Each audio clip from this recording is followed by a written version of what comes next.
Muy buenos días, señores, señoras, señoritas, participantes de esta actividad académica que organiza el Centro de Estudios en Justicia y Derechos Humanos. Hoy martes 1 de julio del año 2025, siendo las 10 horas con un minuto, vamos a dar inicio a la conferencia titulada Redacción, Argumentación y Litigación. Importante tema que va a estar a cargo del doctor Omar Abraham Ahmed Chávez y se organiza en el marco del programa El Minjus en tu universidad, que lo organiza el mencionado Centro de Estudios. Nuestro expositor es abogado, aprobado por unanimidad y con mención de felicitación en la Facultad de Derecho de la Universidad San Martín de Porres. Es maestro en Derecho Civil por la Universidad Nacional Federico Villarreal, doctor en Derecho por la Universidad San Martín de Porres. Ha participado en el programa de gobierno de los Estados Unidos, Universidad de Harvard, micromáster en habilidades profesionales, liderazgo y negociación en el Tecnológico de Monterrey, México. Es docente en programas de doctorado y maestría en Derecho en las universidades públicas y privadas del país. Actualmente ejerce la magistratura, es juez de la Corte Superior de Justicia de Lima. Saludamos también la participación de quienes nos acompañan pues habitualmente en estas actividades de las 24 regiones del país y así como también de otros países, especialmente de Bolivia, Chile, Colombia, Uruguay, Venezuela, incluso de Europa también, España, Portugal.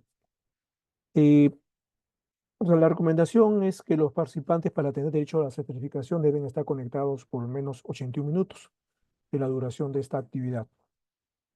Entonces, sin más, dejamos ya en el uso de la palabra al doctor Omar Awad para que inicie su conferencia, la cual tendrá una duración de 60 minutos, al cabo de las cuales hará 30 más para las preguntas que se considere pertinentes. Entonces, doctor Omar Ahmed, por favor, inicie su conferencia. Muchas Ok, gracias. antes de todo, muchas gracias al doctor Rosadio, con el cual hemos tenido experiencias profesionales, docentes hace varios años, y le agradezco por por su invitación a esta capacitación, e igualmente al Ministerio de Justicia. Voy a compartir la pantalla. Eh, el doctor Rosadio se ve, ¿no? ¿Se ve la pantalla? Perfecto, doctor. Ya, bacán. Muy bien, hoy día vamos a ver lo que es litigación y retórica en la argumentación. Vamos a ver noción, desarrollo, recomendaciones y la estructura de la argumentación. El contenido cognitivo de hoy día es que ustedes sepan analizar los elementos de la litigación oral. Un minuto, disculpe.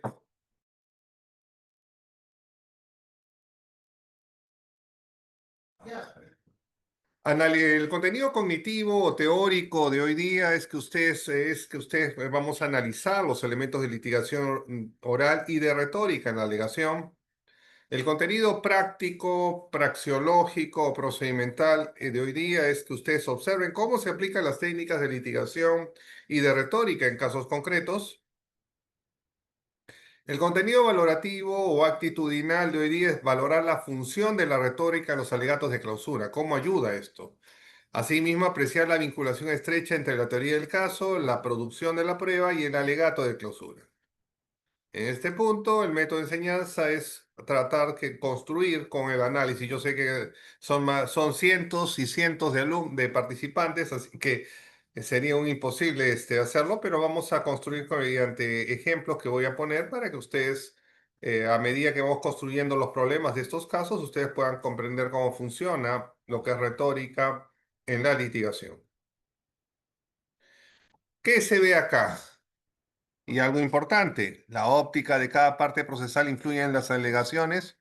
Si ustedes ven, esta es una foto del siglo XIX de una pareja de esposos, pero la pregunta que uno dice es, ¿qué es lo que se ve en medio de los esposos?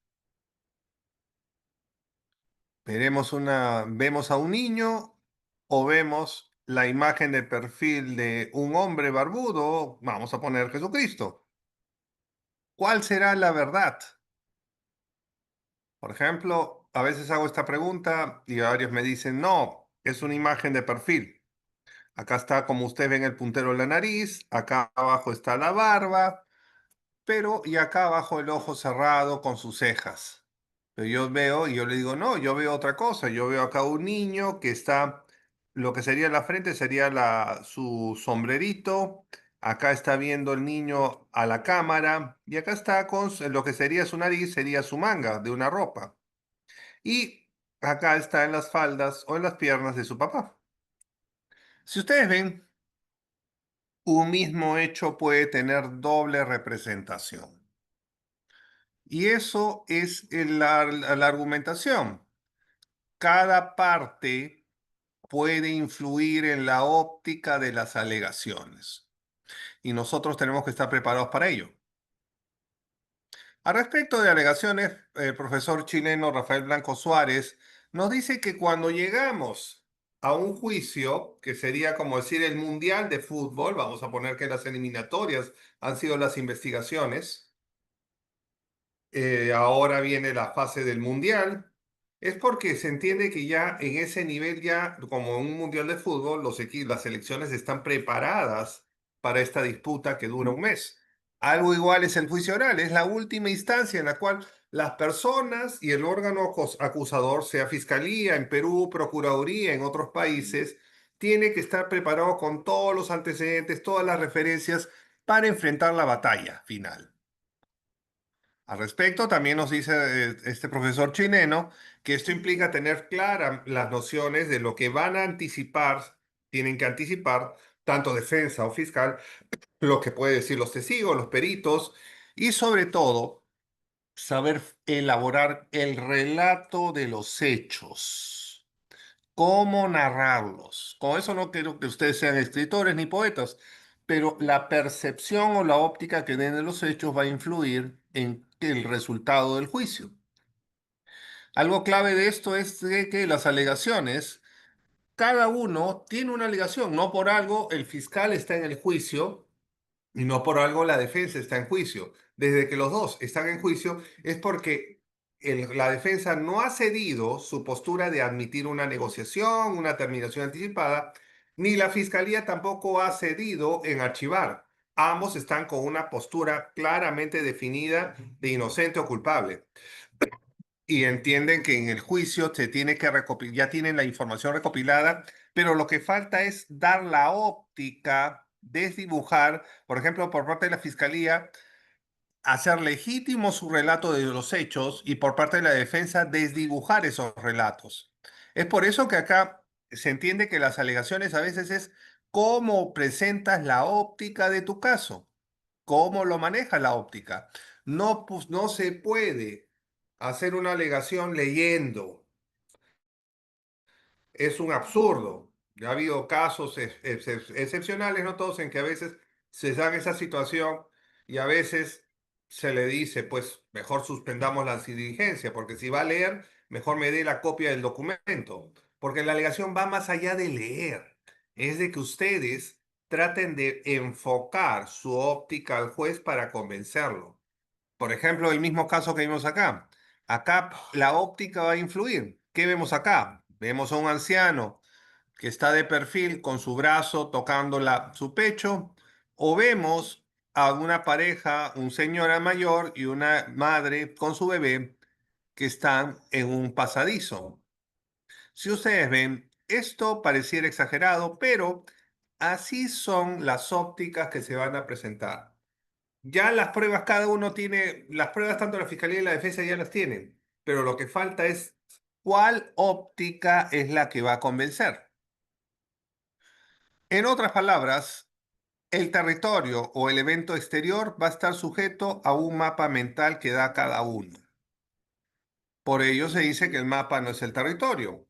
El objetivo de la retórica de la litigación es mejorar, lograr explicar la prueba, darle una óptica creíble dentro de nuestro punto de vista o percepción. Al respecto, James Engel, un curso que llevé muy interesante sobre redacción, sobre retórica, profesor de Harvard, nos dice que muchas veces los oyentes o los jueces ya conocen las injusticias que les han inspirado a protestar. Pero a veces más importante de todo es cómo se hace la descripción gráfica. Es decir, si uno es fiscal, pone el ejemplo, tiene que en la acusación detallar las partes más escabrosas, a efectos de persuadir con esos detalles de que su caso es justo. Como les vuelvo a repetir, en temas de juicio oral, en temas de retórica, el mapa no es el territorio. Este es el territorio, este es el mapa mental. La defensa y la fiscalía tienen su propio mapa mental. Y les voy a poner un ejemplo. Este es un caso antiguo en Estados Unidos, el caso Alaska, perdón, versus Packer. El caso fue el siguiente. Un capitán contrata una tripulación a pescadores para embarcarse a Alaska. Si ustedes tienen referencia, Alaska es la zona más peligrosa de Estados Unidos. Y por eso si ustedes están por Seattle o California y ven mariscos o productos marinos desde Alaska son carísimos. ¿Por qué? Porque es difícil pescar en esa zona, es muy peligroso. Bueno, este pescador, este pescador tuvo el siguiente caso, ¿no? El pescador, el capitán de la nave contrató a estos pescadores, fijó un sueldo en el puerto. Y en alta mar, los pescadores dijeron que era muy riesgoso y que no querían trabajar bajo esas condiciones peligrosas, de tal manera que en una conversación en alta mar, el capitán con los pescadores acordaron aumentar los salarios. Pero cuando llegaron ya al puerto de destino, ya luego de haber hecho la pesca respectiva, ya en el puerto para el pago en las planillas, el capitán no pagó el aumento pactado en alta mar. Acá viene la percepción. Como les digo, ante esta situación de negarse al pago, los pescadores demandaron, en este caso, al capitán de la nave. ¿Cuál fue la percepción o enunciado de hecho de la defensa de los pescadores? Los pescadores enfocaron su teoría del caso bajo esta óptica o percepción. Los pescadores son honestos, arriesgan su vida para mantener a su familia y el capitán les prometió aumentar el porcentaje por captura en alta mar.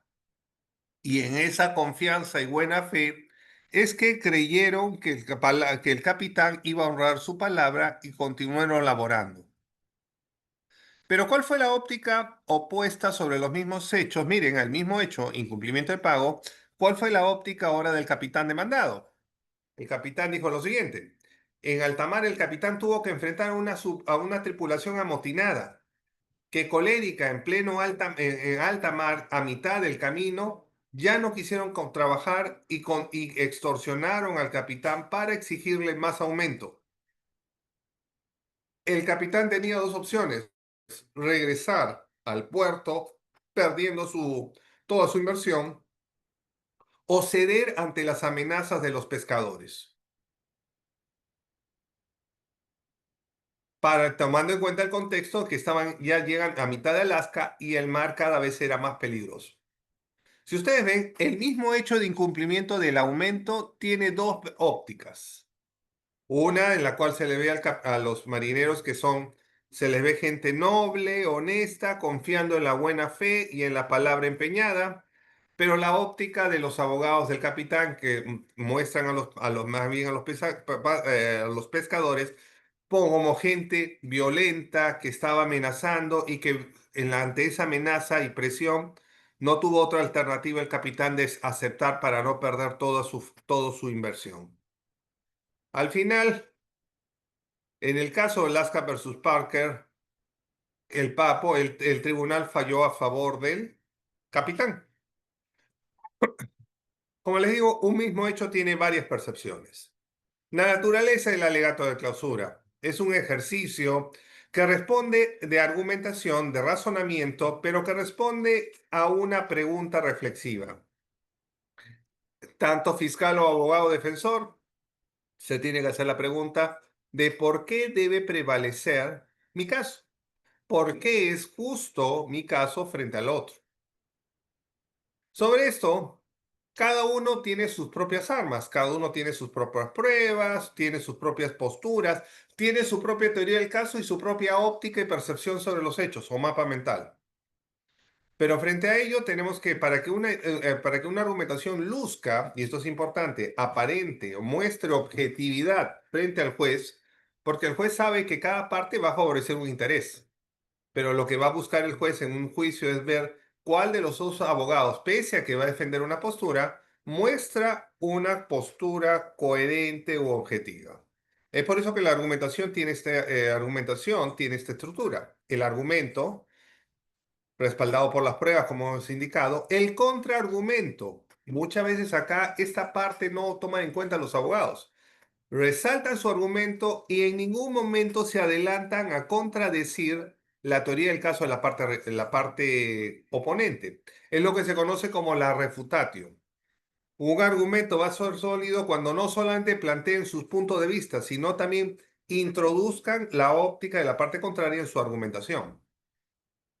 En ese sentido, lo que se busca en el contraargumento es rescatar lo más positivo, es decir, rescatar que el contraargumento puede tener bases razonables, pero también señalar por qué, a pesar de esas bases razonables, tal argumentación queda rechazada con nuestra postura. Otro aspecto, que el lenguaje tiene que ser claro y directo. Tiene que estar clara las conclusiones, que los clientes, y eso vamos a ver con estas técnicas de retórica, tengan claro qué es lo que nosotros buscamos. Otro aspecto,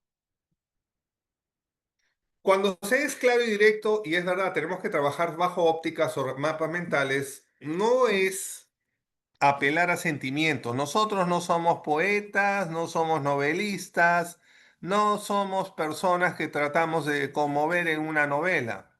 Lo que tenemos que mostrar es una actitud en la cual el mensaje es claro y se vea que está sustentado en principios legítimos de equidad, de justicia. De tal manera es que esto llame la atención al jugador. Otro aspecto, la coherencia lógica, que está enlazado en que desde el alegato de clausura tenga conexión con lo que se ha actuado tanto en el juicio como desde el alegato de apertura. Sería absurdo que en el alegato de apertura uno diga que su cliente es inocente y en el alegato de clausura sostenga que su cliente merece una pena reducida. Eso muestra inconsistencia, ¿no? Ya su argumento es contradictorio, pierde legitimidad. Este es un clásico del fútbol, la final entre Francia e Italia del 2006. Si ustedes ven, esto fue el famoso cabezazo del jugador francés Zinedine Zidane. Ante cuando escuchó algunas frases o unos insultos que hizo el jugador italiano contra la mamá y la hermana de Zinedine Zidane. Puede que esa reacción cualquiera lo hace cuando insultan a su familia, pero en este caso Zinedine Zidane, un jugador experimentado, cayó en el juego. ¿Y qué logró con eso? Que lo expulsaran del partido en plena final. En otras palabras, todo esto, ¿por qué lo hizo este jugador italiano? ¿Qué buscaba con eso? Desconcentrarlo. Si ustedes a veces juegan fútbol, a veces lo que se busca el jugador rival es desconcentrarlos a ustedes.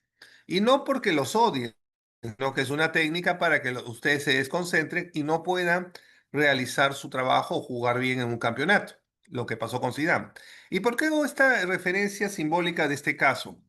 Porque una parte de lo que hemos visto que es el contraargumento o refutatio en el argumento, es que nosotros tenemos que mostrar objetividad frente a su rival ante el juez. ¿Qué significa esto? Lo que hemos conversado anteriormente, rescatar los puntos fuertes de la parte contraria, demostrar por qué el argumento de la parte contraria es un argumento válido. Es decir, si uno desde el plano comienza a decir, no, que es malo el argumento, el juez lo que va a decir, ah, bueno, tú lo dices porque eres la parte contraria. Y lo que tenemos que mostrar al juez es que, aunque nosotros vamos a defender un punto de vista, pero tenemos que aparentar o hacer percibir al juez de que nuestro punto es algo objetivo, aunque en el fondo no lo es. ¿Y esto qué conlleva? Que en este tema de técnica, cuando uno presenta su argumento en la refutatio, también tenemos que rescatar lo razonable que puede ser el contraargumento. Pero también señalar que por más razonable que sea su argumento, tal contraargumentación no es válida, tiene inconsistencias. Pero si ustedes comienzan a despotricar o hablar de manera visceral sobre el argumento de su parte contraria, o por ejemplo responden a algún ataque indirecto o alguna insinuación de la parte contraria contra ustedes y ustedes responden agresivamente, lo único que van a mostrar ante el juez es de que ustedes se han picado, Ustedes han actuado como Zinedine Zidane y por lo tanto pierde objetividad su argumentación. Otras recomendaciones: captar la atención del juzgador, buscar no leer los alegatos de clausura, lograr en este caso que el argumento esté claro e impactante. Partiendo de estos conceptos, ahora entramos a lo que es la retórica. En este caso, la retórica nace se conoce, no es que nazca, pero se conoce desde el siglo V antes de Cristo, que fue desarrollado por los sofistas, los filósofos de la escuela ateniense, que sostenían que tuvo como máximo representante a Gorgias y que señalaba que en este caso el centro de la filosofía era la palabra, una palabra pequeña pero imperceptible que podía generar obras divinas. Generalmente de los sofistas tenemos esta estructura que todo abogado lo tiene que saber o lo sabe en su argumentación y que ustedes también les habrán enseñado en sus clases, el famoso etos, patos y logos. El etos, ¿qué significa? Credibilidad. ¿Pero qué en sentido la credibilidad? En este caso, lo que tratamos de mostrar es la credibilidad subjetiva del abogado.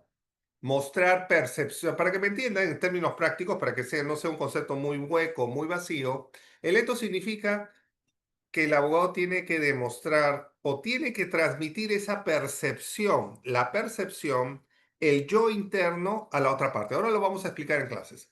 Transmitir las preocupaciones que tiene uno, transmitir su impresión que tiene sobre el hecho y lograr que esa impresión que uno tiene sea empático con el juez. El juez también tenga esa empatía sobre las impresiones que usted tiene sobre algún aspecto relacionado a los hechos que se investigan o que se acusan. El patos, ¿qué significa? La emoción. Es la parte en la cual nosotros tratamos de conmover al juez, no de una manera bajo una novela que haga llorar o una película triste, no. Conmover en el sentido de lograr mostrar al juez que nuestra causa es justa. ¿Por qué es justa nuestra causa? ¿Cuál es la razón ética y de equidad por la cual nosotros consideramos que nuestro caso tiene legitimidad? Y eso hacerlo ver en un sentido de impresión de justicia para el juez. Y el logos, que es lo que comúnmente hacen todos los abogados, es la parte de razonamiento objetivo, ¿no? Esto está relacionado a la valoración de las pruebas, la valoración que hagamos de las contrapruebas, los argumentos jurídicos o bases jurídicas que respaldan nuestro petitorio. Todo lo que son fundamentos de hecho y de derecho está relacionado al logos. Todo lo que es sentimientos para hacerle sentir al juez que nuestra causa es justa es patos. Todo lo que es nuestra percepción sobre los hechos y que haya empatía de esa impresión al juez es el etos. Vamos a poner un ejemplo. Este es el autodefensa que hizo Nelson Mandela, después presidente de Sudáfrica, el primer presidente de raza negra en Sudáfrica, cuando fue juzgado en el famoso juicio de Rivonia en 1964. Estaba siendo juzgado por terrorismo. La pena para estos delitos era pena de muerte. Y en este caso vamos a ver cómo resolvió, qué es lo que dijo entre varios argumentos Nelson Mandela. Dijo lo siguiente: he promovido el ideal de una sociedad democrática y libre en la cual todas las personas pueden vivir en armonía y con igualdad de oportunidades. Es un ideal por el que espero vivir hasta lograrlo, pero si es necesario es un ideal por el que estoy dispuesto a morir. Si ustedes ven, acá hay un tema interesante de que lo que es el ethos, el pathos y el logos. Empezaremos con el logo. Acá nos dice que el logos, ¿qué nos está diciendo? Nos está diciendo que la sociedad democrática y libre significa igualdad de oportunidades. Nos está explicando razonablemente qué es su ideal, la igualdad de oportunidades en el pueblo sudafricano. Ese es el logos. El ethos, hemos conversado que es el sentimiento de justicia. Y acá nos dice, ¿no? El ideal de una sociedad libre es un ideal de vivir en armonía. Pero más que todo nos dice acá algo importante, ¿no? Sí es un ideal que espero vivir. Y acá hay algo más importante también. Nos señala que esto es algo necesario, que puede sacrificar su vida. Acá está mezclado en el tema de resaltar cómo el valor de lo que está luchando, que es la sociedad libre, nos está mostrando inclusive que es equiparado a su propia vida, lo que nos está diciendo que esta igualdad es un valor muy esencial, que es su lucha, que sería en este caso, perdón, el patos. Y el etos está relacionado a su impresión. ¿Cuál es su expresión? Es su lucha diaria, es su búsqueda de realización personal y ese ideal también lo transmite para que también el juez lo comprenda. Su impresión sobre su lucha, que está dispuesto a morir, es el patos. Es un gran ideal, la sociedad libre, el etos. La sociedad libre significa vivir en armonía e igualdad de oportunidades, el logos. Etos, ideal, patos, dispuesto a morir, y logos, armonía e igualdad de oportunidades.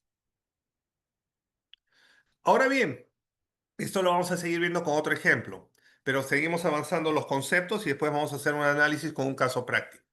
Tenemos el caso, también otra parte importante en lo que es argumentación y litigación y retórica para abogados, es la sintaxis, que implica la relación de las frases para efectos que guarden armonía lingüística y lógica, que tengan un sentido funcional, tanto en sintagma nominal de sustantivos como de acciones o verbos, sintagma verbal. Es decir, hablar con palabras coherentes y armoniosas. Sobre esto de la sintaxis, se tiene que ver, señala este profesor James Engel, que está atento, que en este caso tenemos que este punto está relacionado a prestar atención a las variaciones de la longitud y estructura de las oraciones. Saber ordenar las oraciones para que tengan un tono fluido, armonioso y sobre todo que logre la atracción de los jueces. Acá vamos a analizar algunas son varias. Este es un curso que se lleva, ustedes lo habrán llevado ya en pregrado y en maestría se lleva pues todo un ciclo. Pero vamos a rescatar algunos tips básicos de lo que pueden ser las técnicas que se usan tanto en retórica y que están relacionadas a la sintaxis. Entre ellas, la más común para todos, el polysyndeton. ¿Qué implica el polysyndeton? Creo que hay unos chats acá. Ah, están haciendo las preguntas. El polysyndeton es una figura retórica en la cual el orador o el abogado evita utilizar las conjunciones y o pero o demás. Trata de que con eso el lenguaje sea más fluido, que no tenga, en algunos casos, según el tipo del tipo de enfoque de idea que quiere presentar, quiere que todas esas ideas vayan fluidas conjuntamente y para ello suprime cualquier conjunción. Un ejemplo de ello, por ejemplo, lo tenemos con esto, ¿no? El libro de Génesis de la Biblia. Acá, si ustedes ven, se hace el polisíndeton. Es decir, en estos casos, perdón, me estaba confundiendo con el asíndeton. En el polisíndeton, nosotros utilizamos más bien, perdonen, las conjunciones y o pero. Resaltamos mucho el y o pero para que cada frase sea resaltado por el oyente. Siempre citamos y, o, para que quede grabado en la mente del juez algún punto específico que quiere resaltar con esa conjunción. Me había confundido, estaba hablando del asíndeton, disculpen. Un ejemplo de polisíndeton lo podemos tener en la Biblia. Por ejemplo, miren, acá como está escrito en la Biblia, se dice lo siguiente, ¿no? E hizo Dios animales de la tierra género y ganado según su género, todo animal que se arrastra sobre la tierra según su especie. Y vio Dios que era bueno. Si ustedes ven, en la Biblia muchos, si ustedes leen los pasajes de la Biblia, muchos utilizan el polisíndeton. O por ejemplo, otro ejemplo de polisíndeton lo tenemos con Rubén Darío. Y sueña, y ama, y vibra, y es la hija del sol. El asíndeto, en cambio, es una figura literaria que consiste en omitir conjunciones. No ponemos para nada. Tratamos que todas las ideas o las frases sean conjuntas. O ejemplo a Sindeton, el famoso libro, famoso frase que ha quedado más de 2000 años de Julio César. Llegué, vi y vencí. Vení, vidi, vici. O la de Lope de Vega, desmayarse, atreverse, estar furioso, áspero, tierno, liberal, esquivo, lento, mortal, difunto, vivo, leal, traidor, cobarde y animoso. Miren, en todas estas frases o palabras no usa ningún polisíndeton. Este es un ejemplo de asíndeton. Por ejemplo, vamos a poner en derecho el alegato de clausura, un ejemplo de asíndeton. El abogado solicitó la prueba, la evidencia, los documentos, la transcripción para demostrar la inocencia de su cliente. Una técnica que se está usando para resaltar estos aspectos. U otra, para abogados. El contrato incluía cláusulas, condiciones, responsabilidades para proteger los intereses de las partes.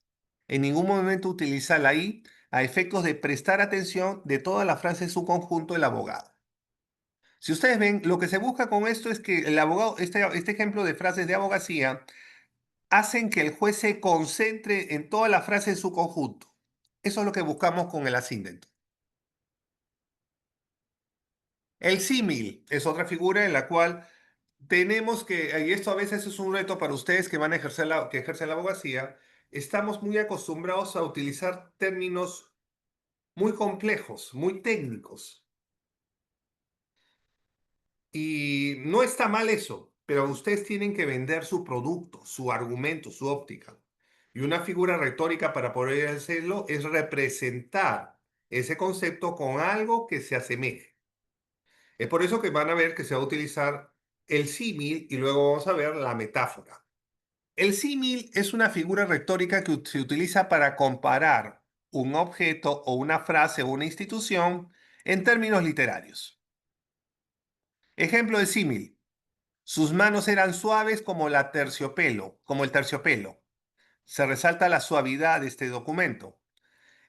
Miren, el mensaje que dio Martin Luther King en el famoso discurso del Gran Sueño, que fue en 1963 en Washington, D.C. Estoy feliz de unirme a ustedes hoy en lo que pasará a la historia como la mayor manifestación por la libertad de la historia de nuestra nación. Si ustedes ven acá la reunión que estaba convocándose en ese momento, la compara como un símbolo de lucha histórica de la libertad. A ver, en derecho, en la carrera, de la abogacía, un ejemplo.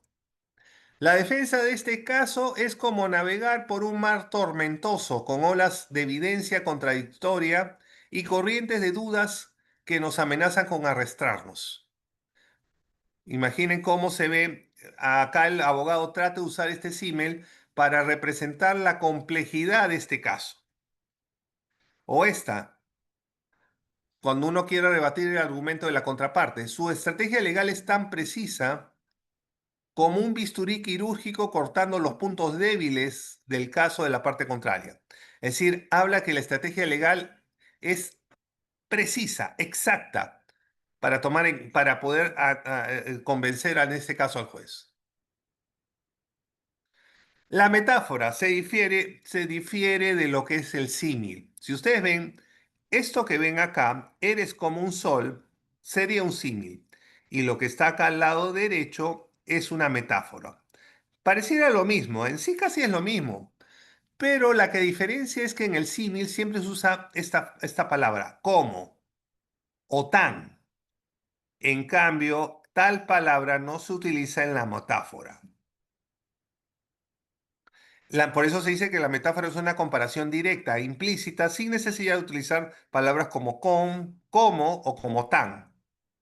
Mientras que el símil es una comparación indirecta en la cual se utilizan las palabras como le digo, como o tal como. A ver un ejemplo de metáfora.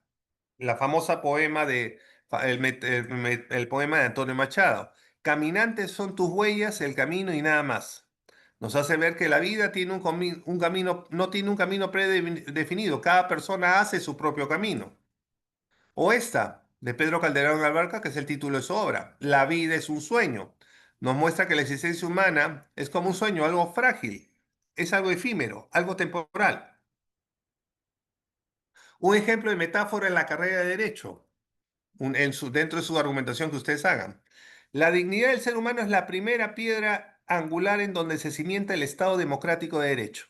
Si ustedes ven, la metáfora es que la dignidad humana es una piedra angular, es decir, la base por la cual se construye todo el edificio.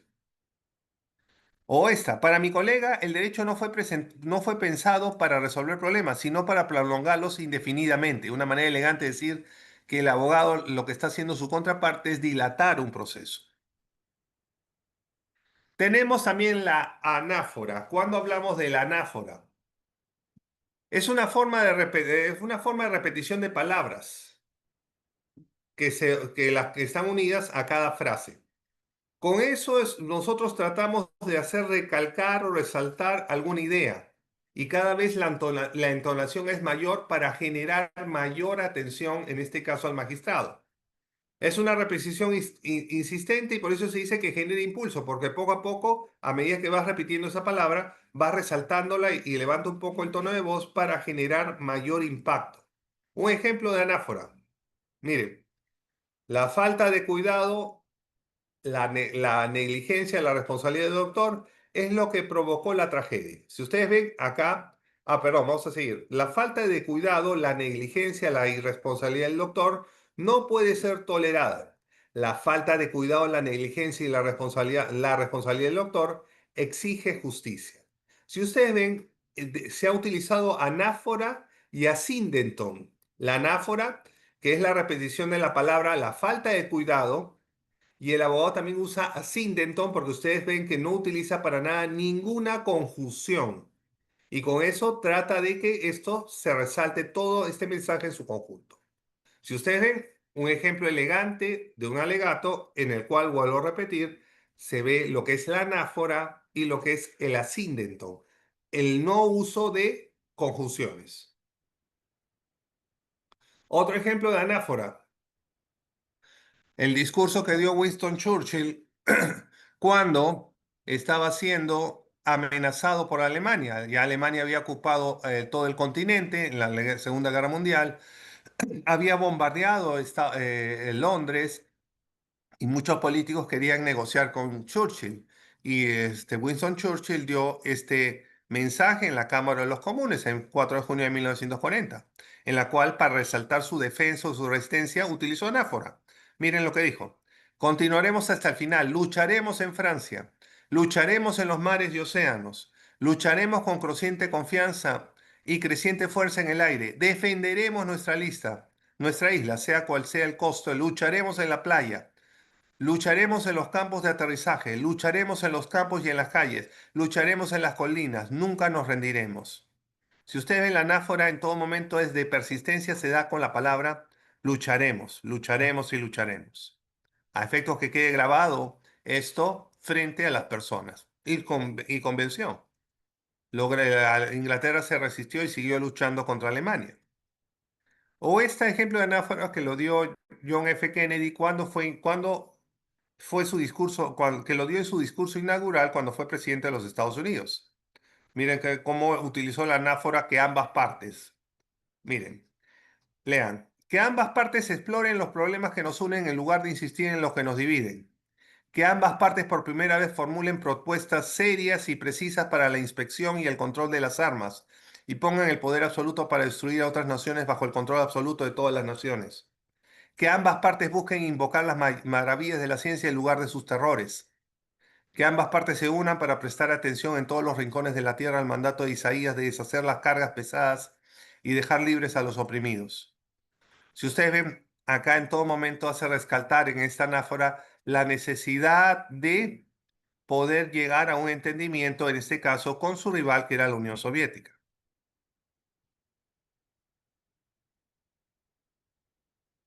O el famoso discurso también de Martin Luther King, el famoso gran sueño, ¿no? Que lo da al final, en la cual dice, hoy tengo un sueño. Sueño que un día el estado de Alabama, cuyo gobernador escupe frases de interposición entre las razas y anulación de los negros, se convierte en un sitio donde los niños y niñas negras pueden unir sus manos con las de los niños y niñas blancas y caminar unidos como hermanos y hermanas. Hoy tengo un sueño. Sueño que algún día los valles serán cumbres y las colinas montañas, serán llanos. Los sitios más escapados serán nivelados y los torcidos serán enderezados. Y la gloria de Dios será revelada y se unirá todo el género humano. Y hasta ahora todos asocian en su discurso el gran sueño. Pero además de eso, algo que también he notado que a veces fallan los abogados y que ustedes tienen que prevenir, más allá de lo que diga la ley orgánica del Poder Judicial, que dice que puede ser 15 minutos, más allá que el Código Procesal Penal no diga cuánto es el tiempo para una argumentación. Yo no les voy a enseñar lo que ustedes ya lo saben en las normas. Yo lo que les enseño es lo que es en la realidad. Y otra cosa que a veces fallan, les digo, más allá que no estamos hablando de un fallo de error de norma legal, es el tiempo que demoran en sus argumentaciones. A veces he escuchado siempre esta muletilla. Mi argumento es tan importante que voy a tener que excederme en unos minutos más. U otra, ¿no? Voy a intentar hacerlo en el tiempo que usted quiere, señor juez, pero le pido tolerancia por un tiempo más. A veces olvidamos de que un juez puede tener en un día 10 audiencias. Yo me acuerdo cuando estuve en la audiencia de Barcelona en una capacitación de la Real Academia Judicial de España, me acuerdo que en toda la semana un juez tendría una audiencia o dos audiencias en toda la semana. Pero es que el índice de criminalidad en Europa es menor. Ay, pero es bajo, es bajo. En cambio, acá un juez peruano puede tener en un día 10 audiencias o 12 audiencias. Entonces, la realidad es esta, aunque parezca tosco. Un juez cansado, agotado, y lo que quiere es terminar rápido las audiencias en el tiempo que sea programado, y ustedes, con el tiempo que alargan, hace que genere antipatía. Con eso no les quiero decir de que no, les digo la realidad. Y ante este esquema, en materia de litigación y retórica, no solamente acá en Perú, sino global, también se les enseña a los abogados la técnica del lenguaje lacónico. Lacón es una región donde vivían los espartanos, los famosos guerreros griegos que peleaban hasta morir y que fueron muy famosos, sobre todo en las guerras médicas, en la guerra contra los medos o persas. Ellos vivían en una región que se llamaba Laconia y ellos se les entrenaba desde niños, de los 7 años, a ser guerreros. Si bien se les enseñaba también a tomar decisiones y ser políticos, pero se considera que en el tema de oratoria, a diferencia de la retórica de los atenienses, los espartanos trabajaban lo que era ser breves, ser concretos en sus palabras. Les enseñaban técnicas en las cuales sus palabras sean concretas, breves, pero con fuerte impacto para el receptor del mensaje. Es ahí que después quedó grabado por esta forma concreta en hablar y con fuerte mensaje por parte de los espartanos, quedó grabado el lenguaje lacón como sinónimo de ser conciso y concreto en el mensaje. Un ejemplo de ello, ¿no? Por ejemplo, acá hay un ejemplo de los espartanos. Decían lo siguiente. El jefe enemigo le dijo a uno de los mensajeros espartanos que se rinda y le dijo la siguiente advertencia. Si gano esta guerra, seréis mis esclavos para siempre. A lo que este comandante espartano le dijo lo siguiente: si ganas, como en condición, una manera de retarlo, pero con solamente, miren, dos palabras. O en la famosa batalla de las Termópilas, en la cual pelearon los espartanos contra el ejército persa. Un emisario persa le dijo al comandante Dieneques lo siguiente: si no se rinden, nuestras flechas ocultarán el sol matándolos a todos. A lo que el oficial espartano Dieneques respondió lo siguiente: mejor, así pelearemos a la sombra. Un mensaje claro y concreto. Un ejemplo también del lenguaje lacón. Winston Churchill. Algo interesante es que él ganó el premio Nobel no por escribir libros, sino por la retórica de sus discursos. Una persona que tenía una habilidad para transmitir sus mensajes en sus discursos, y por eso fue el elemento principal por el cual ganó el Premio Nobel de Literatura. Él tuvo una rivalidad con una congresista en el Parlamento británico llamada Nancy Astor. No se podían ni ver porque ambos tenían posturas totalmente contrarias. Se cuenta que una vez en la cafetería del Parlamento, Winston Churchill estaba tomando un café y Nancy Astor le vio, justo se chocaron y Nancy Astor no aguantó la cólera y le dijo lo siguiente: si fuera su mujer, le pondría veneno en el café. Si ustedes ven un ataque directo, capaz como podría haber respondido Winston Churchill como vimos de este jugador francés, de tirarle un cabezazo a ese jugador italiano. Pero no. ¿Qué hizo Winston Churchill? Ante el ataque que le hizo su compañera, dijo lo siguiente: Nancy, si yo fuera su marido, yo me lo bebería. Si ustedes ven un lenguaje lacón concreto, pero claramente replanteando el ataque. Otro ejemplo del lenguaje lacón, el famoso discurso del presidente Lincoln cuando inauguró el Cementerio Nacional de Gettysburg en 1863. El orador principal era el decano el rector de la Universidad de Harvard, Edward Everett.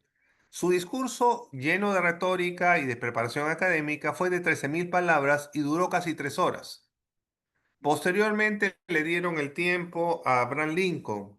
Abraham Lincoln no solamente utilizó 271 palabras, distribuidas en 10 horas, en 10 oraciones, perdón. Su discurso total duró 3 minutos.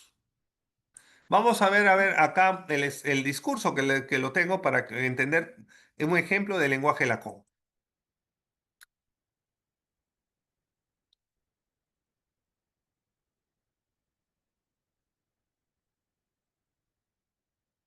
Un momento, está cargando. Pedro, tienes que salir. Tener que ir a buscar tu comida local se siente así. La verdad, prefiero pedir. Pedidos ya. La gente con baja autoestima es poco asertiva. La asertividad es la capacidad de expresar sentimientos negativos. Ahorita he puesto pausa. Se escucha y se ve, ¿no? Doctor Rosario, se escucha y se ve, ¿no? Sí, correcto, está bien, sí. Ah, ya, acá, acá. Listo, vamos a escuchar acá el discurso de Gettysburg.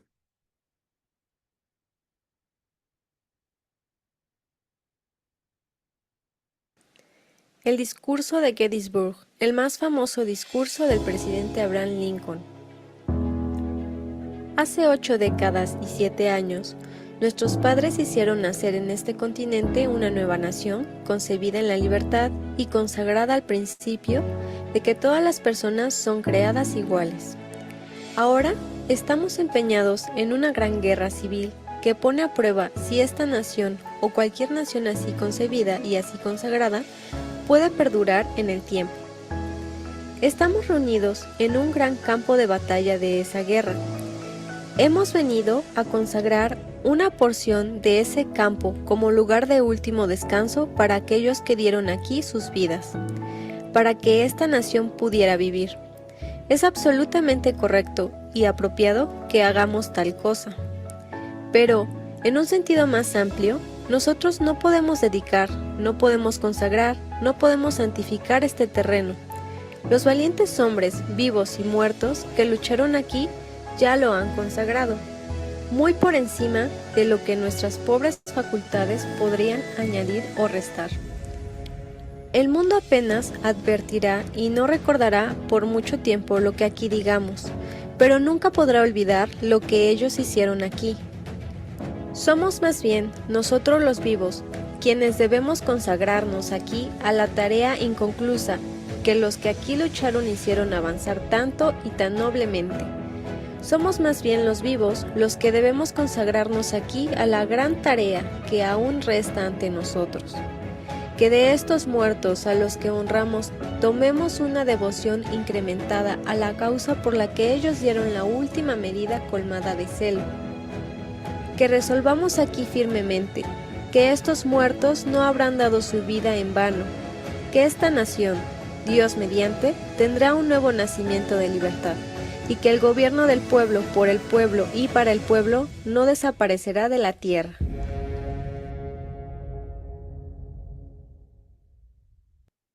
Es interesante este discurso porque miren, algo curioso, la Constitución de China me parece, como la de Francia, sobre todo la última frase de Lincoln, el gobierno del pueblo, por el pueblo y para el pueblo, ha sido utilizado en esas constituciones en su preámbulo.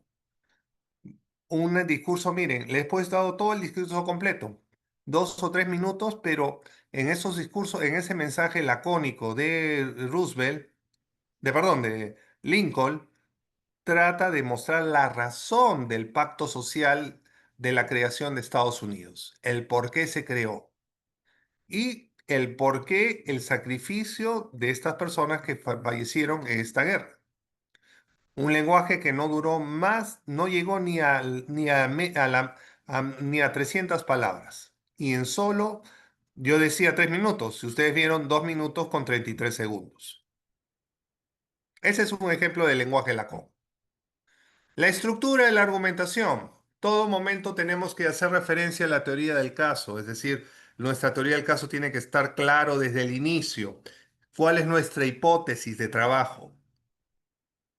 La breve descripción de los hechos, y esto a veces es un error que veo muchas veces en los abogados. Cuando enuncian los hechos, lo enuncian conforme a la acusación fiscal. Correcto, la imputación basa de la acusación fiscal, pero aún aunque se base en la acusación fiscal, nosotros podemos enfocar o representar mental ese hecho bajo nuestra perspectiva. Por ejemplo, una cosa es que el fiscal diga, se le acusa a Juan Pérez de haber matado, disparado y matado a la víctima en una pelea o una disputa callejera. Y otra cosa que yo como abogado frente a este hecho describa lo siguiente. A mi cliente se le imputa la muerte de la persona tras haber reaccionado ante la agresión de la supuesta víctima. Uno, le ha causado muerte, lo que dice la fiscalía, y otro enfoque sobre el mismo hecho que ya introduce la teoría del caso a la defensa. Ha reaccionado ante la agresión de la supuesta víctima.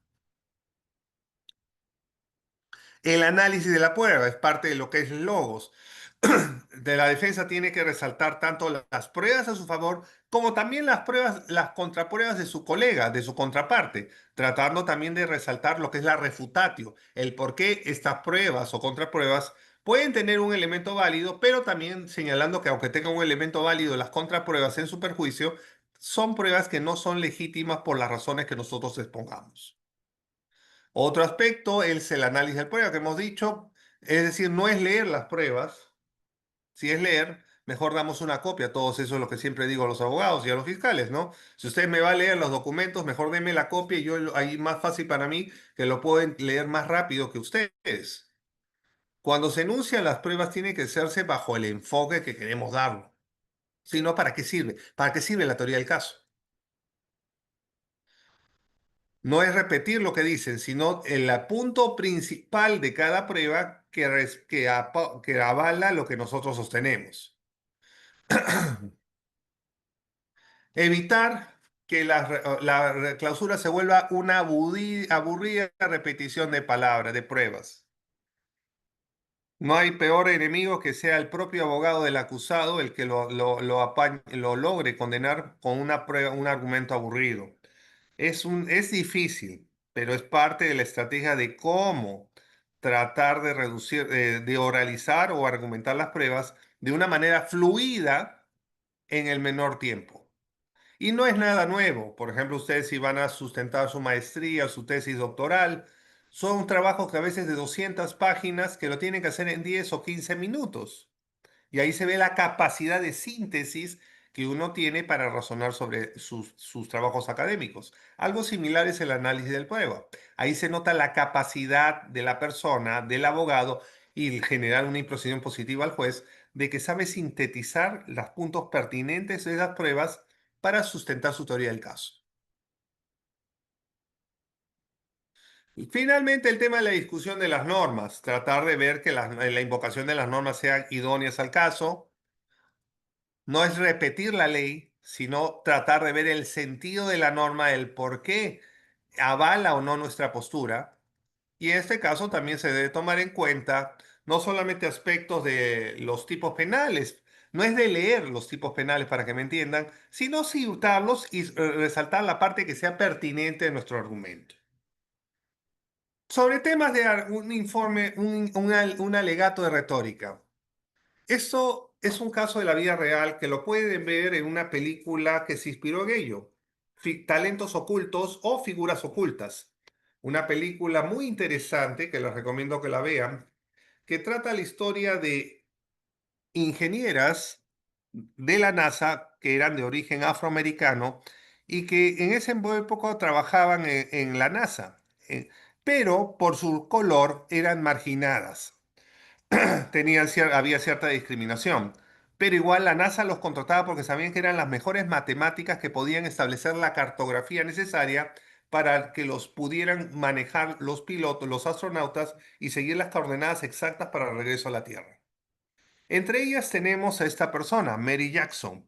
Esta persona llegó a ser ingeniera de la NASA, fue premiada con la medalla presidencial por sus servicios en la NASA y gracias a sus coordenadas matemáticas se logró un alunizaje y un amerizaje perfecto de todos los vuelos de la NASA, entre ellos el Apolo 11, para cuando llegó a la Luna.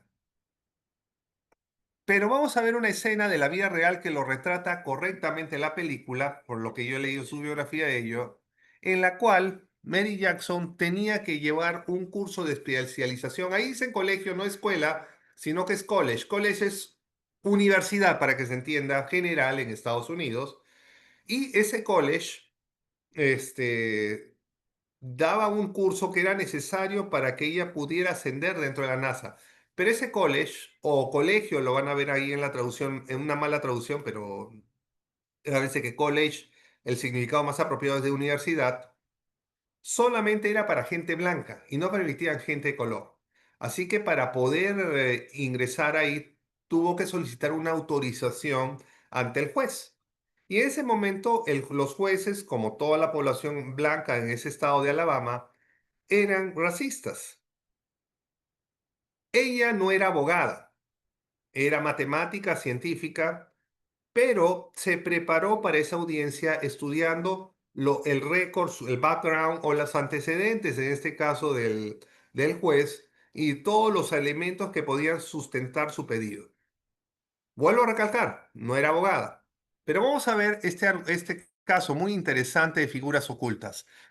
Y van a ver la audacia, en este caso, de esta señora Mary Jackson, de solicitar a un juez que ya de antemano tenía una idea preconcebida de que las mujeres de raza negra no podían ingresar a la universidad. Y vamos a ver cómo logró persuadir al juez utilizando, y eso es lo que vamos a analizar acá, quiero que analicen conmigo, lo que es el ethos, el pathos y el logos. Vamos a ver esta escena. Labial Infinibarra, 48 horas de hidratación con un intenso y mate sedoso que dura hasta 30 horas, sin retoques ni transferencias. Level.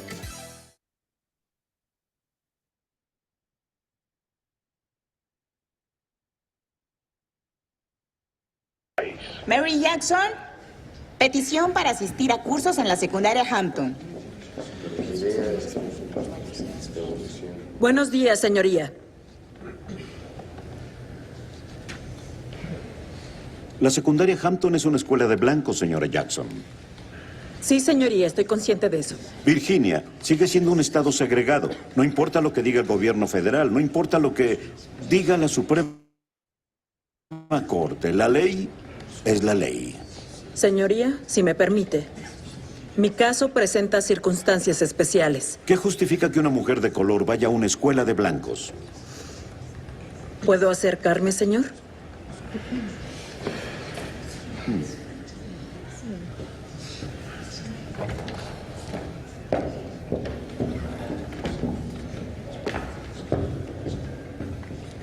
Señoría, usted debería entender la importancia de ser el primero. No entiendo, señora Jackson. Usted fue el primero de su familia en servir en las Fuerzas Armadas, en la Marina, el primero en ir a la universidad, George Mason, y el primer juez estatal recomisionado por 3 gobernadores consecutivos. Veo que hizo su tarea, señora. Sí, señor. ¿Y cuál es su punto? El punto es, señoría, que ninguna mujer negra en el estado de Virginia ha ido a una escuela de blancos. No se ha visto. Sí, nunca. Y antes de que Alan Shepard subiera a un cohete, ningún norteamericano había tocado el espacio. Y ahora será recordado por siempre como el hombre de la Marina de New Hampshire, el primero en tocar las estrellas. Y yo, señor, yo planeo ser ingeniera en la NASA. Pero no puedo hacerlo si no tomo clases en esa escuela de blancos. Yo nunca cambiaré mi color. Así que mi única opción es ser la primera. Y no lo lograré sin usted. Señoría, de todos los casos que atenderá hoy, dígame cuál importará en unos 100 años. ¿Cuál hará que usted sea el primero?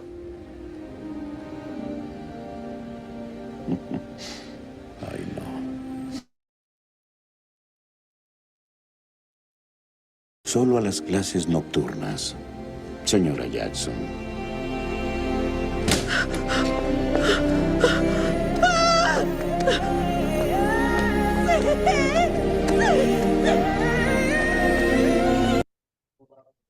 Muy bien.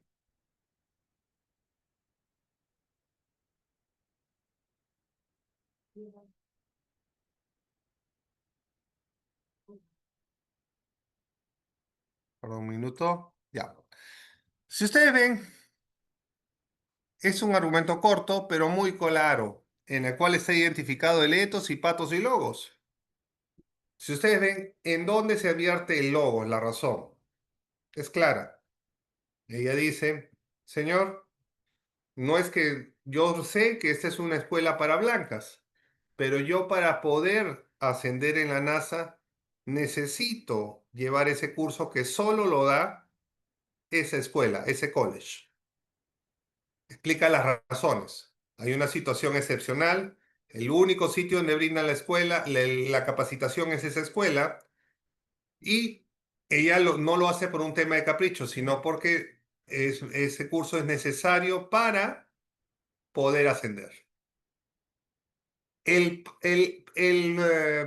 pato, la emoción, la causa. Si ustedes notan, lo que la palabra, si ustedes ven, acá usa una anáfora.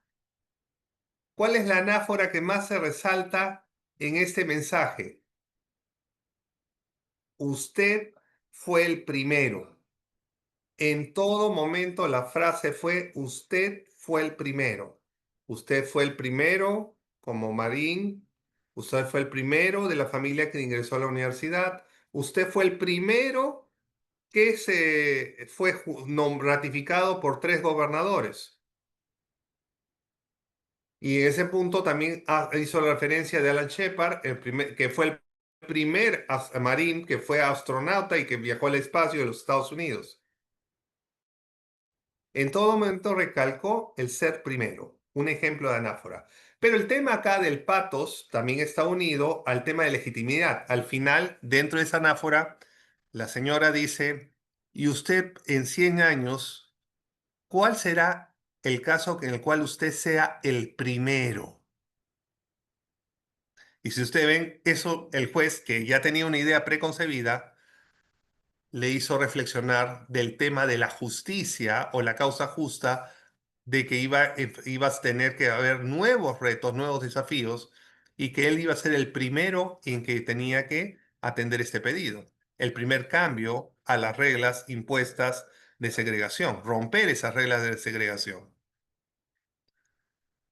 El patos, ser el primero en cambiar estructuras y establecer por qué era legítimo, era algo legítimo, justo, y que lo cual el juez iba a trascender a futuro. Y el etos, desde que desde que la científica Mary Jackson en todo momento hacía recalcar que él fue el primero en todo, este juez le hizo recordar que también ella quería ser el primera en poder graduarse. Trató de transmitir o lograr la empatía de la lucha que había tenido este juez en ser el primero para enfrentar las limitaciones sociales y aparejarlo o compararlo a lo que esta alumna, esta estudiante, esta científica, también quería ser la primera en poder graduarse en ese college. Aparejó a ambos y logró la sintonía y empatía por el cual el juez al final, sonriendo, se quedó sorprendido de que ella le haga ver que lo que ella pensaba, su argumento, era el mismo sentimiento de empatía, la misma preocupación que él tuvo para poder ser magistrado. La empatía que hizo la demandante ante el juez, el etos. Lo curioso del caso es que ella no era abogada, pero supo combinar el logos, el patos y el etos en su retórica para cambiar el sistema y lograr que, era cierto, el juez le concediera ingresar, matricularse judicialmente a este college. Ahora bien, a veces, acá vamos a ver otros ejemplos. Quiero comparar con ustedes un minuto. Un minuto, por favor.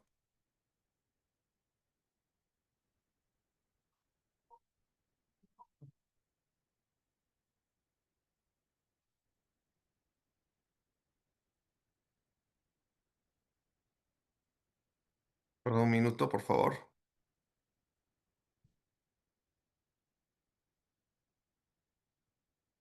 Listo, un minuto. Quiero analizar con ustedes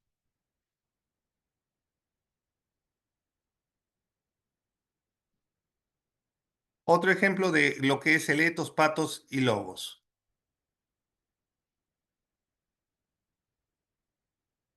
Un minuto, por favor.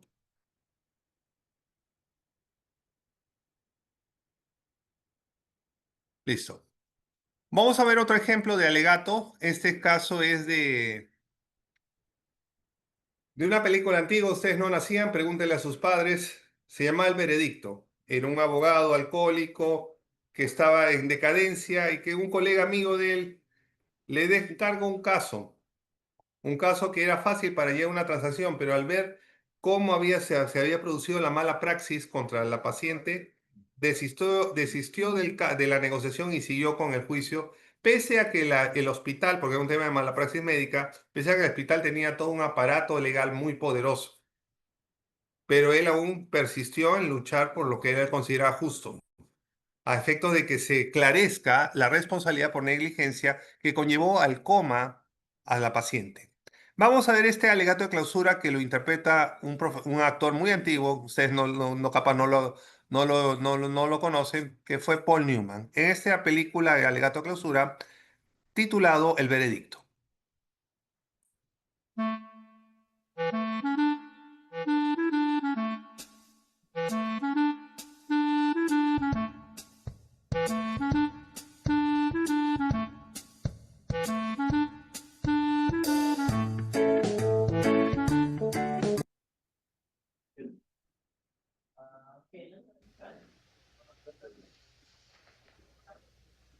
Mr. Galvin. Más que el sonido, está subtitulado, ¿ya? Y algo que para los curiosos, si ustedes ven en la flechita de mi mouse, no sé si se ve, estoy haciendo un círculo acá, ¿lo ven? Sí se ve. Sí se ve, doctor. Él es el ex esposo de Demi Moore. ¿Cómo se llama este actor que hizo las películas de Duro de Matar? Este es el actor, cuando todavía era joven. Vamos a ver acá. Bueno, vean que todos lean el subtítulo, ¿ya? Porque está en inglés. Mr. Galvin, summation.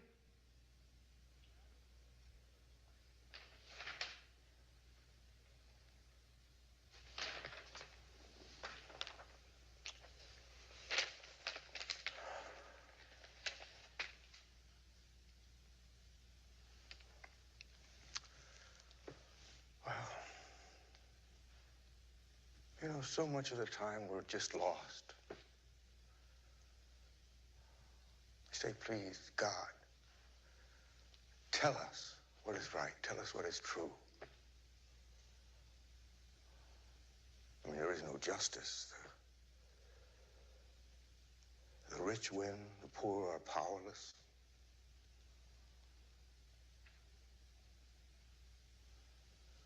We become tired of hearing people lie. And after a time, we become dead. A little dead. We think of ourselves as victims. And we become victims.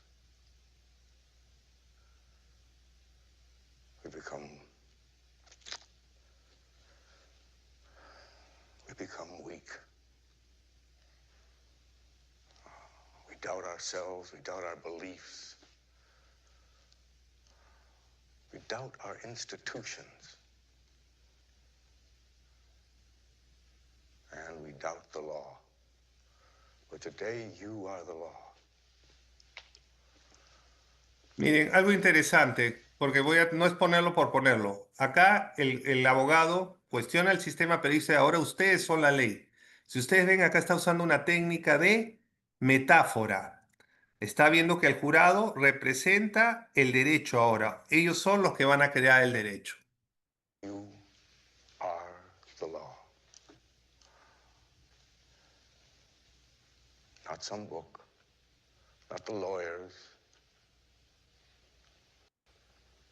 not a marble statue or the trappings of the court. See, those are just symbols of our desire to be just. Perdone, pero tengo que ponerlo porque tengo que ver. Si ustedes ven esta parte, acá el abogado resalta lo que es la justicia, la razón de la justicia, que es lo que es el patos, y también resalta la preocupación de él de alcanzar justicia. Le comparte esa preocupación al jurado, que es lo que es el etos. Miren cómo lo está usando. Y algo que quiero que graben es que no hay un orden. Pueden estar mezclados el etos, patos y logos, pero lo importante es que ustedes lo sepan utilizar, como lo está haciendo este abogado en este momento, en que le dice, le transmite su preocupación, el etos, pero también le dice de la búsqueda de la justicia, que es el pato a este jurado.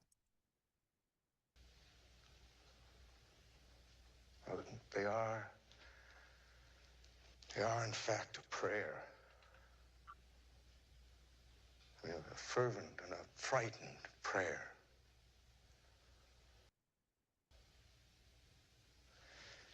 In my religion, they say act as if you had faith. Faith will be given to you.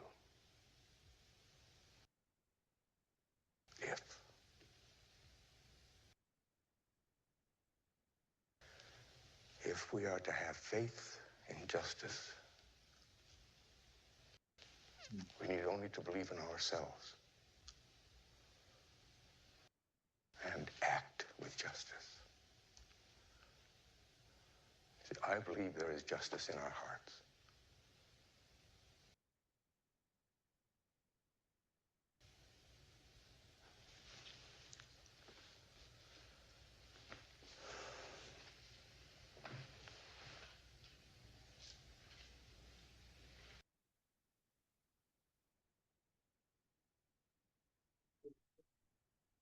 Listo. Si ustedes ven acá de una manera elegante, el abogado hace ver la importancia de por qué está luchando en este caso. Y está indicando en este caso las razones. También transmite sus, no se ve logos, eso sí, no se ve el lago, pero sí transmite su preocupación de justicia y la necesidad de justicia que tienen que ser. Y como vuelvo a repetir, ha utilizado una metáfora señalando que el jurado ahora son el derecho, más que los códigos, las leyes, la palabra de los legisladores. Ustedes son derechos porque van a decir un aspecto legal. Muy bien, eso ha sido la bibliografía que se ha utilizado en este caso. Y bueno, muchas gracias. No, gracias más bien a nuestro expositor, el doctor Omar Omet. Ha sido una excelente ponencia y así lo señalan nuestros participantes. Hay unas preguntas de repente que podríamos responder. Sí, con gusto. Y bueno, la primera dice, ¿cuál sería la estructura de un alegato de clausura?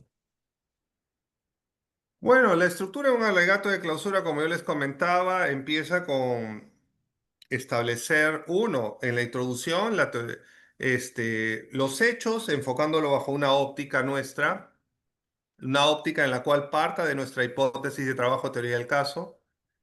No es necesario teorizarlo o decirlo indirectamente, sino con los hechos mismos. De ahí lo que estábamos hablando del argumentatio, es decir, logos, es decir, las razones por las cuales de juicios de valoración o cuestiones técnicas que respaldan nuestro punto. De ahí viene la estructura de lo que es la refutatio o contraargumentación que hemos dicho, en el cual tenemos que anticiparnos de lo que va a decir nuestra contraparte, señalando lo positivo que puede tener su argumento, como también lo negativo por el cual nuestro argumento es válido. De ahí vienen las palabras de cierre o conclusiones en las cuales tenemos que pedir algo. Y en ese punto, todo ese desarrollo, claramente tratar de percibir o hacer percibir nuestra preocupación y también lo que es el sentido de justicia, ¿no?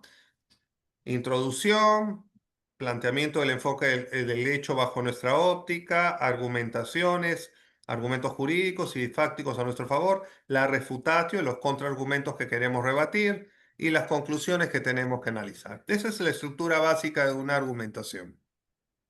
Correcto. La siguiente dice, en muchos casos, los jueces invocan en sus fallos la falta de motivación. ¿El ser lacónico correría el riesgo de ser considerado como falta de motivación? ¿Qué opina? No, no, no, no, porque el ser lacónico no significa hacer mensajes incompletos. El ser lacónico es utilizar las palabras adecuadas, las más breves, pero que tengan un fuerte contenido.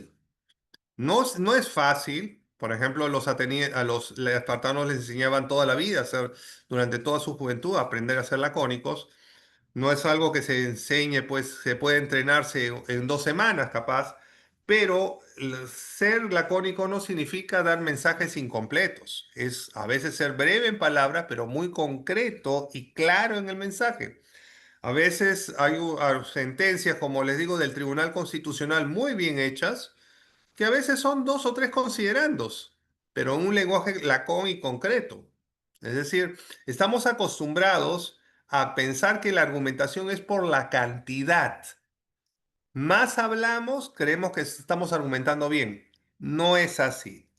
En algunos casos, claro, no voy a poner un término absoluto, pero generalmente no es así. También en algunos casos es ser concreto, pero no dar un mensaje incompleto, que es distinto. No. La siguiente dice, ¿las emociones podrían favorecer o desfavorecer una argumentación?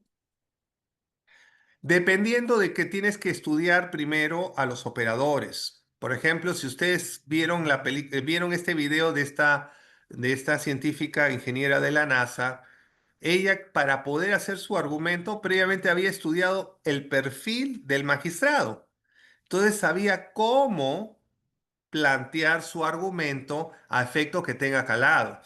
Generalmente no es nada nuevo. Ahora todo ese internet, todo tenemos. Ustedes pueden ver las ponencias de los magistrados, pueden tener información de su página web de los magistrados y pueden identificar el perfil, de tal manera que conforme al perfil que ustedes lleguen a identificar del magistrado, elaboran su teoría del caso tomando en cuenta el etos, patos y logo según el perfil del magistrado con el que van a resolver. Como el caso que vimos de esto de figuras o talentos ocultos, ¿no? La demandante no era abogada, pero había estudiado el perfil del juez y logró de que la emoción del patos que transmitió tuviera un calara fuerte en el magistrado que cambiara su decisión de al final aceptar el pedido de la demandante. Bien. ¿Puede explicar algunas de las falacias jurídicas más usadas en la teoría de la argumentación? Uy, falacias. Es que la falacia implica dar por cierto un hecho cuando no lo es. Es algo, bueno, a veces las generalizaciones pueden ser un ejemplo, sí. Por ejemplo, decir, todos los, todos los, deli- todos los, las pers- todo es sabido por todos que no se puede salir es sabido por todos que a la medianoche nadie va a comprar algo, en alusión a que atrapan a una persona acusada por robo porque dijo que había comprado algo a medianoche. Es una generalización, o decir, tengan en cuenta sus antecedentes de esta persona. Es una falacia porque una cosa son los hechos que ha cometido anteriormente y eso no significa que porque cometió los hechos anteriormente, signifique que ahora sí los cometió. Esas son generalmente las falacias que muchas veces se usan, ¿no? Las famosas generalizaciones o a veces ciertos silogismos aparentes. Ejemplo, ¿no? Decimos lo siguiente, ¿no? Todos los delincuentes siempre tienen una coartada. El acusado tiene una coartada, por lo tanto es delincuente. Pero la pregunta es, ese silogismo, esa premisa de que todos los delincuentes tienen una coartada, de por sí es una estructura que no necesariamente es lógica o que es válida. Pero a veces se utiliza esto para argumentar y generar esa confusión. Como le decía, vuelvo a repetir, una falacia equivocada. Todos los delincuentes tienen una coartada para evadir su responsabilidad. El acusado tiene su coartada. Por consecuencia, es un delincuente. De por sí, la estructura de la premisa mayor no tiene sustento, pero lo utilizamos de manera engañadora, de manera falaz, para hacer ver como que hay un sentido lógico en la argumentación que planteamos.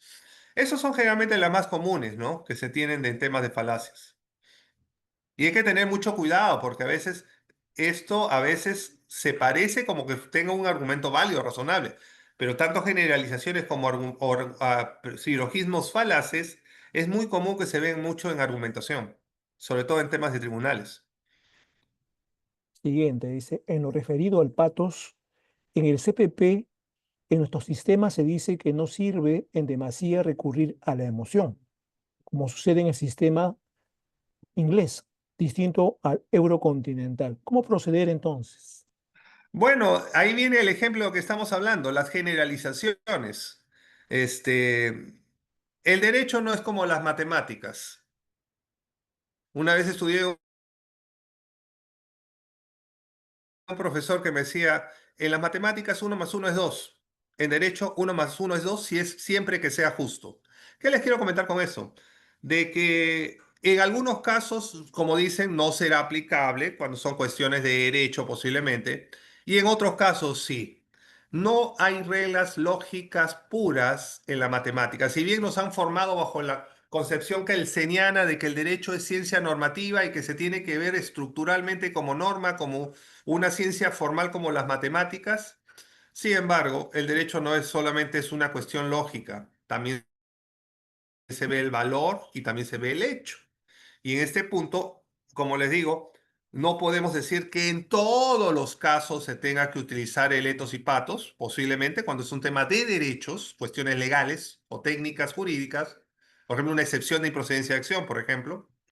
Pero tampoco no se puede decir que no se puede usar el patos, porque como vuelvo a repetir, el derecho no es una lógica formal o una ciencia formal como las matemáticas. Tiene otros elementos que hacen de que pueda variar las situaciones jurídicas. Bien, siguiente, dice, si bien es cierto, se interrelacionan el etos, logos y el patos, pero ¿cuál considera que es más importante a la hora de realizar los alegatos de clausura? Es bien difícil, yo lo pongo una paralela, ¿no? Es decir, es muy difícil hablar no es un tema de valoración, no es un tema de calificación objetiva, de decir uno pesa frente al otro. Tienen que estar ahí unidos, mezclados, pero es bien difícil separar. Es como decir de que, si lo vemos en términos deportivos, decir, ojalá que la uno quede en segunda división si es uno de hincha Alianza, pero uno se pone a pensar, si la U baja a segunda división, ya no va a haber clásicos con la Alianza. Es decir, o por ejemplo, decir yo, ¿qué es mejor? Tener ¿qué es mejor? Por ejemplo, el escudo, el sello de la moneda o la cara. Ambos tienen que estar en una moneda. No es que a veces hemos estado acostumbrados bajo el modelo kelseniano de normas que podemos hablar de blanco y negro y que uno excluye al otro, uno gana al otro, que es clásico en silogismos jurídicos. Pero el derecho no es así. El derecho del siglo XXI ya cambió, en mi percepción también, claro está, en la cual hay cuestiones de valoraciones, cuestiones de tonalidades o matizaciones que hace que no sea que uno excluya al otro, sino que tienen que estar conjuntos, ponderados. Es decir, en algún caso va a haber mayor tonalidad de lo que es el logos, en otros casos mayor tonalidad de lo que es el patos, en otros casos mayor tonalidad del etos. Va a variar de cada caso particular y también de que ustedes previamente hayan identificado el perfil de cada juez. Es decir, no van a utilizar la misma estructura de etos, patos y logos para todos los jueces. Cada juez tiene una percepción, tiene un mapa mental distinto y tienen que y esa es una labor de ustedes, tienen que indagar sobre el juez, cómo es su forma de pensar, en qué universidad se ha formado, cuáles son sus ponencias que ha tenido, para tener un perfil de él y saber cómo graduar, dosificar el etos y patos y logos en cada caso particular. Bueno, la penúltima pregunta dice, en un alegato de clausura, ¿es recomendable ser lacónico? Bueno, como les digo, no es tanto, es preferible, sí, ¿no? Como vuelvo a repetir, estamos hablando de blanco-negro, yo les digo tonalidades. ¿Es preferible? Sí. ¿Por qué? Vuelvo a repetir. Hemos estado acostumbrados durante, yo diría, más de 2 siglos a creer que el mejor alegato es el que habla más una persona. Pero también eso sí es algo objetivo en temas de retórica, que los grandes discursos han sido los discursos que han sido más breves y concretos. Y generalmente acá en los tribunales de justicia peruanos, el tiempo de los jueces es saturado. Lo que ellos a veces quieren emocionalmente como empatía es que el abogado sea concreto en su mensaje, no incompleto. Y es verdad, los grandes discursos, por ejemplo, el discurso de Gettysburg que les cité, no más de 3 minutos. El discurso de Martin Luther King, no más de 15 minutos. Generalmente los grandes discursos de la historia que ustedes van a ver, el discurso de las Catilinarias de Cicerón o Cicerón, han sido breves. Solamente que hemos estado acostumbrados a medir la argumentación por cantidad. Y eso tenemos que cambiar nuestro chip. Bien, mi estimado Omar, ha sido, como lo señalan la mayoría de los comentarios de los participantes, una brillantísima conferencia, sobre todo muy didáctica, por lo cual están pidiendo incluso una segunda parte. Entonces, Bueno, ya con gusto, con gusto. así es. Y también piden si se puede compartir el PPT para poderles... Sí, con gusto. Ahora lo mando hoy además ahorita voy a empezar unas audiencias, pero sí, lo mando con diapositivas, no se preocupen, PDF. Excelente, muchas gracias. Y también comunicarles que sí, o sea, la conferencia pueden nuevamente volverla a ver en nuestra biblioteca virtual. A partir ya de un par de días va a estar ya el link para los que estén interesados de repente en repasar, digamos, los conceptos que se han expuesto en esta conferencia brillante realmente. Entonces, sin más, agradecer pues al doctor Omar Aupe por su participación y a los participantes invitarlos a nuestra siguiente conferencia a las 3 de la tarde. Entonces, muchas gracias y hasta la próxima. Muchas gracias a ustedes. Saludos. Gracias al Ministerio de Justicia. Saludo a todo el personal. Gracias, gracias.